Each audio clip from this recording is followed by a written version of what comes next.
111 દીકરીઓના સરસ મજાના શાહી લગ્નોત્સવ એટલે પિયરિયુ લગ્નોત્સવ અને એમનો પ્રથમ પ્રસંગ એટલે મહેંદી પ્રસંગ. જ્યારે આજે મહેંદી પ્રસંગની શરૂઆત કરવાની હોય ત્યારે હેતલબેન પટેલ આપણી વચ્ચે ઉપસ્થિત છે. મારે બેનને વિનંતી કરી છે, એમ ગઈ વખતે આપ દીકરીઓને સલાહ આપી હતી, જીવનમાં જીવવું કેમ, જિંદગીમાં આગળ વધવું કેમ, સાસુવારે રહેવું કેમ, સમાજમાં રહેવું કેમ. હેતલબેનને એકવાર તાળીઓથી વધાવો.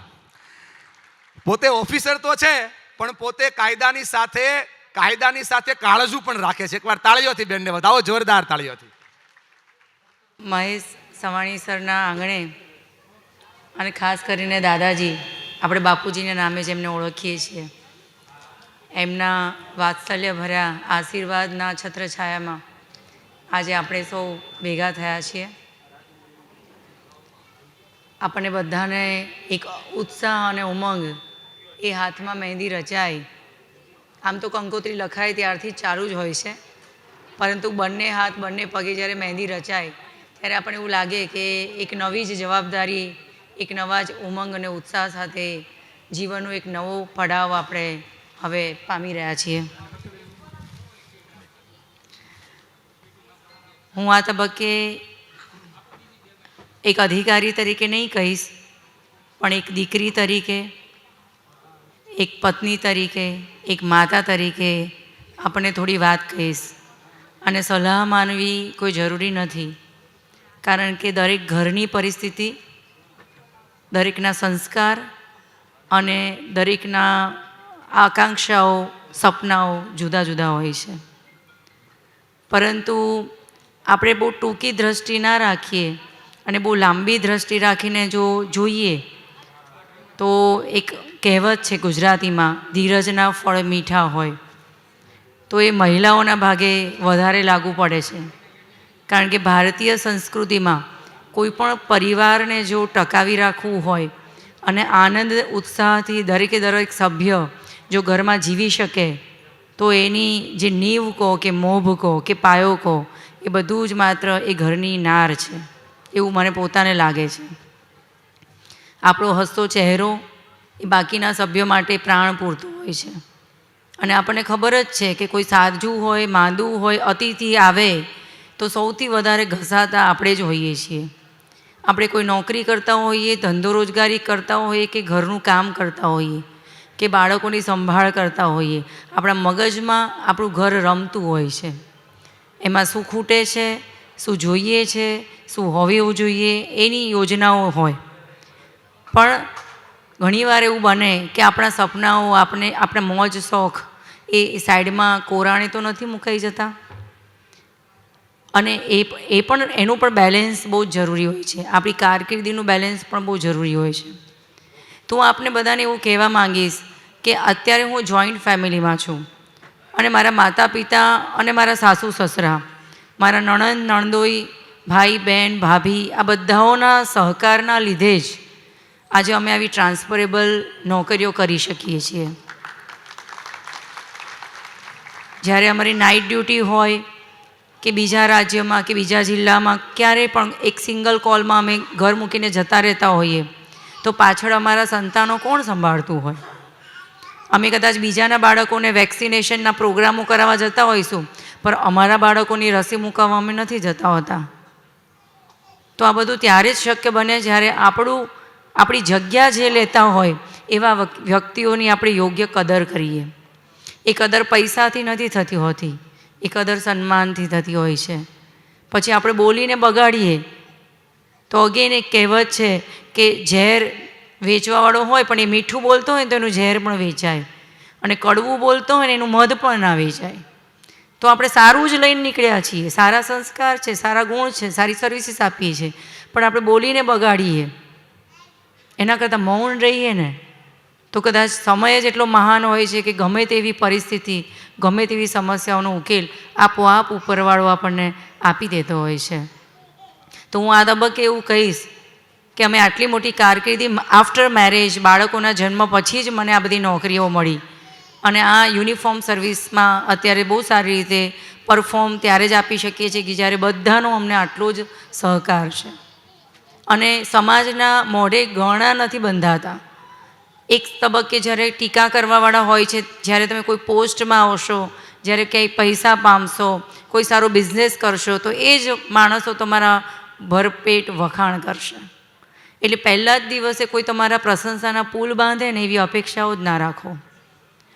એના કરતાં તો આપણું જે મેઇન ટાર્ગેટ છે, મેં કહ્યું એમ દીર્ઘદ્રષ્ટા બનો અને લક્ષ્યાંક ઊંચો રાખીને ચાલ્યા જ કરશો તો બધા તમારી સાથે જોડાશે, એવી આશા અને અપેક્ષા સાથે વિરમું છું. જય હિન્દ. ખૂબ સરસ મજાની બહેનોએ સમજણભરી વાતો કે એકવાર તાળીઓથી હેતલબેનને વધાવો.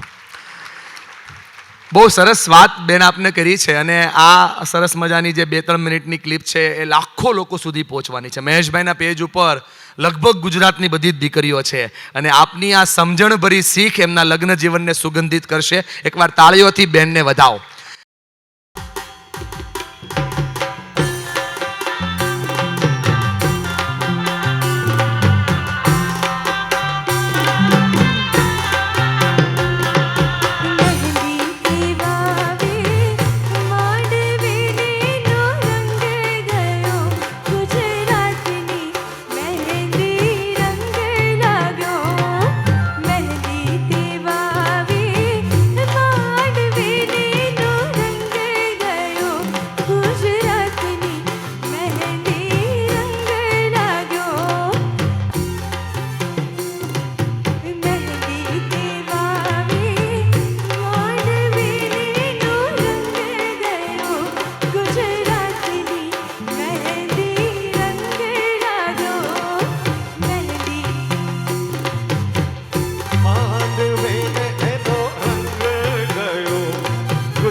કરતા